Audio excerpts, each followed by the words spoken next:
आई piece, इसको हिंदी में नेत्रिका भी बोलते हैं। आई पीस का जो यूज़ है वो जो है टेलीस्कोप और माइक्रोस्कोप या कोई दूसरी डिवाइस जहाँ से अपन डिस्टेंट या नियर ऑब्जेक्ट को मैग्नीफाई करके देखना चाहते हैं, वहाँ पर इसका यूज़ होता है। जो इसका मेन पर्पस है वो ये है कि ये फील्ड व्यू को बढ़ाता है, यानी कि जो आपका ऑब्जेक्ट है अगर वो काफ़ी डिस्टेंस पर है और आप उसको टेलीस्कोप या माइक्रोस्कोप से देख रहे हैं तो ये उसको बड़ा करके तो दिखाएगा ही, लेकिन उसका जो एक ब्रॉड व्यू होता है वो आपको उस छोटे से रीजन में दिखाता है। तो ये डिफरेंट प्रकार के होते हैं। जो आपका मेन जो सिलेबस का पार्ट है उसमें आपको दो प्रकार के आईपीस दे रखे हैं, रैम्सडन आईपीस और दूसरा हाइगन आईपीस। तो इस आईपीस का जो ये एक सिंपल स्ट्रक्चर आपको दे रखा है, डायग्राम जो आपको दिख रहा है इसके अंदर, इसमें एक तो होता है अभिदृश्यक लेंस। वैसे तो ये टेलीस्कोप का पार्ट है अभिदृश्यक लेंस। आईपीस तो आपको जो दिख रहा है L1 L2 जहाँ लिखा हुआ है राइट साइड में, नेत्रिका जिसको बोलते हैं।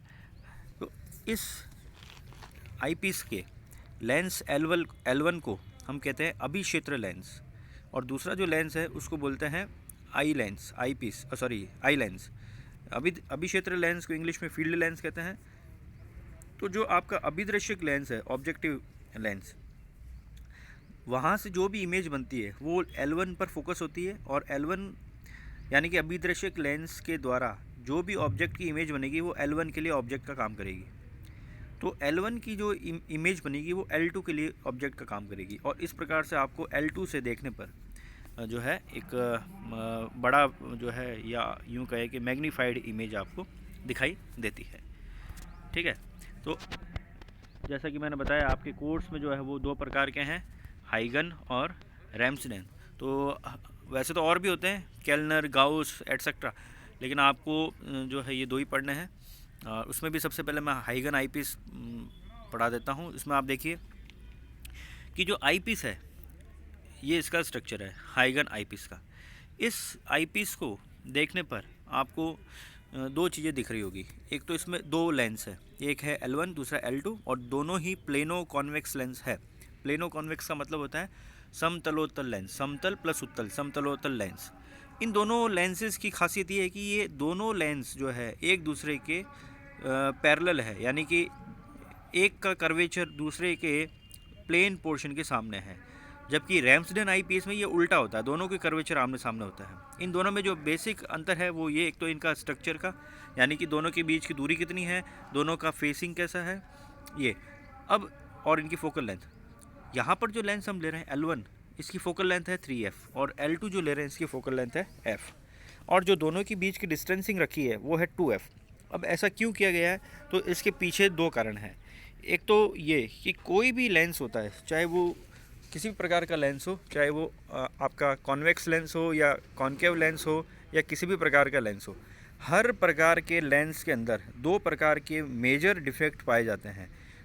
और वो दो मेजर डिफेक्ट कौन से हैं?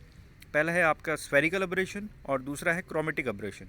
तो जो आपका स्फेरिकल अब्रेशन है वो क्या होता है, उसको थोड़ा सा मैं बता देता हूँ। स्फेरिकल अब्रेशन क्या है? कोई भी लेंस है, इस लेंस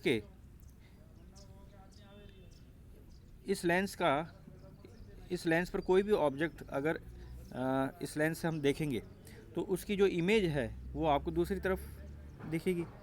मान लीजिए यहाँ पर कोई ऑब्जेक्ट है जो कि स्फेरिकल शेप का है या पॉइंट ऑब्जेक्ट है, तो ये लेंस एग्जैक्टली उसको मैग्नीफाई करके नहीं दिखाता, बल्कि उसकी शेप में कुछ चेंजेस ले आता है। अगर यहाँ स्फेरिकल शेप है तो हो सकता है वो यहाँ पर थोड़ा इलिप्टिकल शेप में आपको दिखाई दे। तो ये लेंस के मोटाई के कारण होता है। लेंस का जो रिफ्रैक्टिव इंडेक्स म्यू है वो क्या करता है, कहीं बीच में मोटा लेंस या बीच में इस जगह मोटा है, यहाँ पर पतला है, यहाँ इस जगह पतला है, तो इससे होगा क्या कि रिफ्रैक्टिव इंडेक्स जो है यहाँ पर होगा तो रिफ्रैक्टिव इंडेक्स सेम, लेकिन यहाँ मोटाई ज़्यादा है तो यहाँ पर ज़्यादा डेविएशन मिल सकता है, यहाँ पर कम डेविएशन मिल सकता है। तो इस तरह से आपकी जो ऑब्जेक्ट की जो इमेज बनेगी वो एग्जैक्टली सेम नहीं होके कुछ चेंज होते हुए मिलेगी।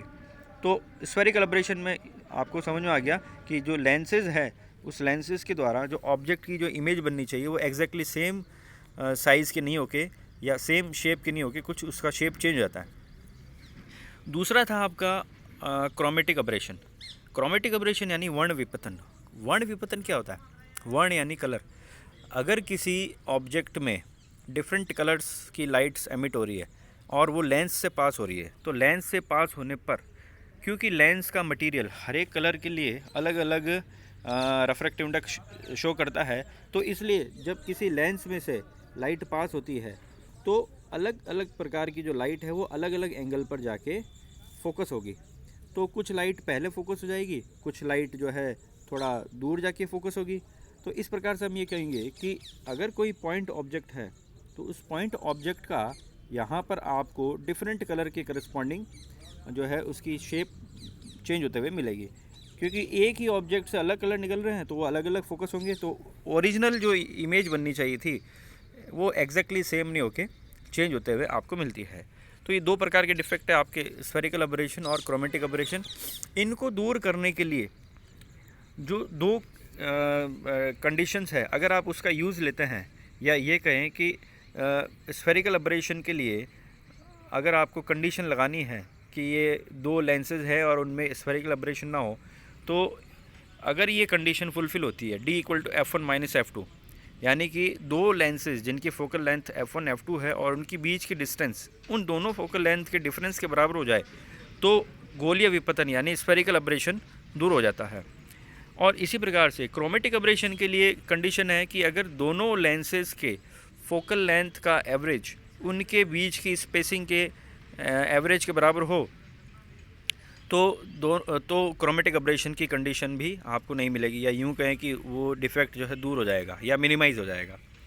तो आपका जो हाइगन्स आईपीस है, इसमें ये दोनों प्रकार के डिफेक्ट्स जो है वो लगभग मिनिमाइज़ हो जाते हैं, क्योंकि ये दोनों कंडीशन यहाँ सेटिस्फाई हो रही है। तो पहली कंडीशन जो आप हमको समझनी है वो ये कि D=F1 - F2 क्या फुलफ़िल हो रही है।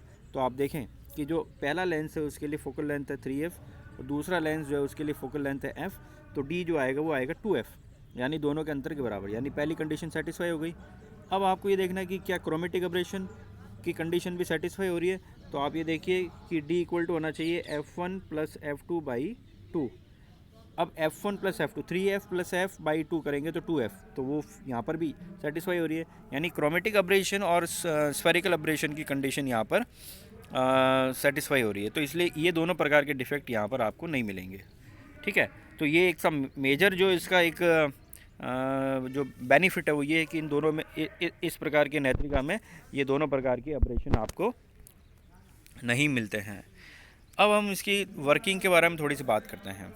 ठीक है, तो वर्किंग के लिए आपको ये मैंने जैसे बताया कि इसमें एक लेंस जो है 3F फोकस दूरी का है और दूसरा F फोकस दूरी का है, तो दोनों के द्वारा बनने वाली इमेज जो होगी वो अलग अलग जो है फोकल लेंथ पर फोकस होगी।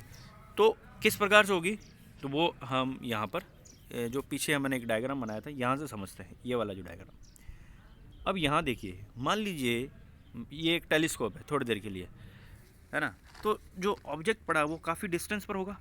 अगर ऑब्जेक्ट काफ़ी डिस्टेंस पर है, यानी मान लीजिए इनफाइनाइट पर है, तो इनफाइनाइट से कोई लाइट रे चल के आ रही है, तो वो पहले कहाँ इंसिडेंट होगी, वो लेंस L1 के इस कर्वेचर पर इंसिडेंट होगी।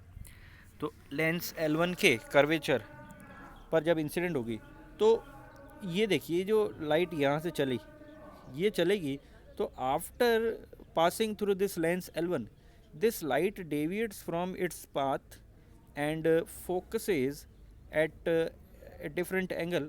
और ये फोकस कहाँ होगी, यहाँ पर आप देखेंगे इस तरह से ये लाइट पास होगी। इसको जाना तो सीधा था, ये डैश डैश का मतलब क्या हुआ कि इस लाइट को जाना तो सीधा था, लेकिन क्योंकि इसके लेंस का जो मटेरियल है, रिफ्रैक्टिव इंडेक्स जो भी होगा म्यू, उस रिफ्रैक्टिव इंडेक्स μ1 या म्यू कुछ भी ले लीजिए आप, उस रिफ्रैक्टिव इंडेक्स के कारण ये लाइट जो है अपवर्तित होगी और दूसरे एंगल पर जाएगी। अब ये लाइट जब यहाँ से पास होगी तो ये जो है आपका यहाँ देखो I2 बनेगा। ठीक है, लेकिन अगर ये लाइट अगर एक्स्ट्रापोलेट की जाए यहाँ इस तरह से, तो यहाँ पर एक इमेज बनेगी I1। तो हम कह सकते हैं कि लेंस L1 के करस्पॉन्डिंग जो ऑब्जेक्ट की इमेज बनेगी वो है I1। ठीक है, और जो ये I1 से जो लाइट आ रही है वो जब L2 से पास होगी, तो इसको पीछे की तरफ अपन जब खींचेंगे तो इसकी इमेज जो बनेगी वो फिर से बनेगी अनंत पर।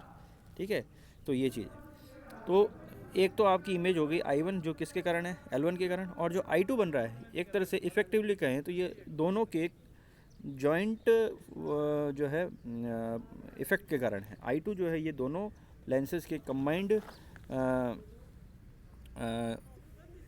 जो है प्रभाव के कारण है। तो एक तो इमेज हो गई I1, एक हो गई I2। अब आप ये देखें कि जो I1 इमेज है वो क्या है, बेसिकली वो उसकी जो डिस्टेंस है उसको हम यहाँ ले रहे हैं U, और यानी कि ये ऑब्जेक्ट का काम करेगा। किसके लिए? ये फर्स्ट लेंस के लिए ऑब्जेक्ट का काम करेगा, और जो इसकी डिस्टेंस होगी वो U होगी, और जो I2 है वो इमेज का काम करेगा, तो उसकी डिस्टेंस हो जाएगी V, और बाकी चीज़ें आपको समझ में आ ही रही है क्या है। तो अब हम बात करते हैं इसकी जो है हम फोकल लेंथ और ये सारी चीज़ें देखते हैं कंबाइंड, यानी जो एक इक्विवेलेंट फोकल लेंथ होगी दोनों लेंसेज की, उसकी बात करते हैं। तो कार्यप्रणाली आप इस वीडियो को पॉज करके समझ सकते हैं क्या लिखा हुआ है ये। हम सीधा फार्मूले की बात करते हैं। तो अगर लेंस हम ले रहे हैं, कोई सिंगल लेंस L1 ले रहे हैं मान लो, है ना, तो उसके लिए जो फार्मूला होगा लेंस फार्मूला वो क्या होगा, 1 - V - 1/U = 1/f। एफ की जगह F1 आएगा क्योंकि फर्स्ट लेंथ के लिए हम फोकल लेंथ निकाल रहे हैं। तो V जो हो जाएगा वो F हो जाएगा, और V1 F1 होगा जो 3F हो जाएगा। डायग्राम से आप देख पाएंगे जब आप इसको पुट करेंगे तो U आपको मिलेगा 3/2F। इसका मतलब ये हुआ कि दूरदर्शी के अंतिम प्रतिबिंब को अनंत पर बनाने के लिए दूरदर्शी के अभिदर्शक लेंस L को इस प्रकार संबंधित करते हैं कि प्रतिबिंब I1 नेत्रिका के लेंस L1 के पीछे दूरी 3/2F पर बने। ठीक है। और फोकल लेंथ की बात करें, इक्विवेलेंट फोकल लेंथ की, तो फार्मूला आपको मैंने पिछली बार बताया था, 1/f = 1/f1 + 1/f2 - d/f1f2। इस पर जब आप वैल्यू पुट करेंगे तो फोकल लेंथ मिलेगी 3/2F। आगे चलते हैं। अब इस हाइगन्स आई पीस को हम नेगेटिव आई पीस कहते हैं। उसका कारण क्या है कि जो इमेज बन रही है वो दोनों लेंसेज के बीच में बन रही है, ठीक है, और वो इन्वर्टेड है और वो काल्पनिक है, इसलिए ये नेगेटिव आई पीस कहलाता है। जैसे कि लिखा है कि हाइगन नेत्रिका दूरदर्शी के अभिदर्शक लेंस L1 के द्वारा बने काल्पनिक प्रतिबिंब I1 का आवर्धन करती है। तो इमेजनरी एक तरह से इमेज है, इसलिए ये आपका नेगेटिव आई पीस है।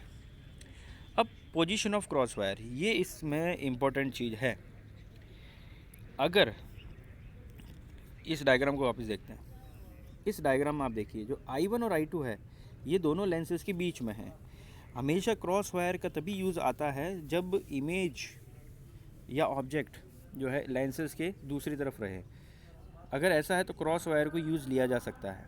इस केस में क्रॉस वायर का यूज़ नहीं आता है, इसलिए ये इसका एक ड्रॉबैक है कि हम अगर मेज़रमेंट करेंगे तो जो है हम यहाँ पर क्रॉस यूज़ नहीं ले सकते। तो हमें सिर्फ क्वालिटेटिव ऑब्जर्वेशन के लिए ही ये जो है हाइगन आईपीस जो है इसका यूज़ ले सकते हैं।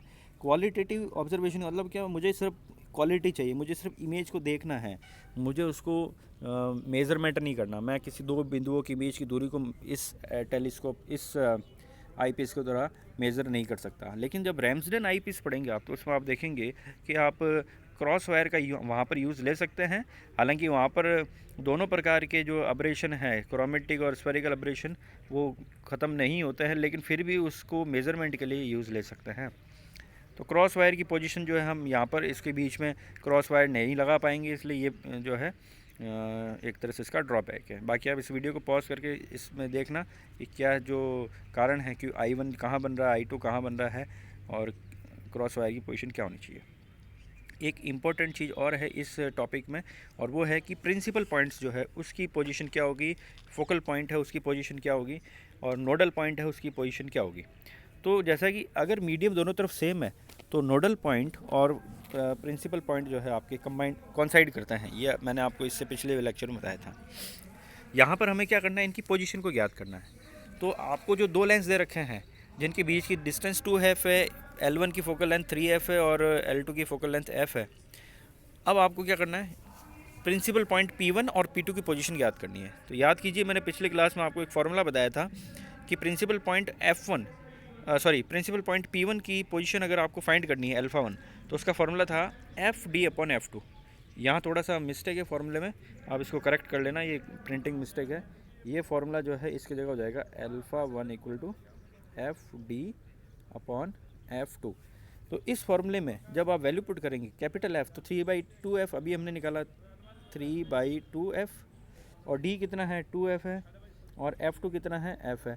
इनको जब आप पुट करेंगे तो अल्फ़ा 1 की वैल्यू आएगी प्लस का 3F। इसका ये मतलब हुआ कि अल्फ़ा 1 फर्स्ट लेंस के पॉजिटिव सिंबल आ रहा है ना, पॉजिटिव साइन का मतलब होता है राइट साइड, और क्योंकि ऑप्टिक्स के अंदर साइन कन्वेंशन यूज़ आता है, अगर आपका ऑब्जेक्ट पॉजिटिव साइड में बन रहा है तो प्लस साइन आएगा, और नेगेटिव साइन यानी कि दूसरी तरफ जीरो के उस तरफ तो नेगेटिव आएगा।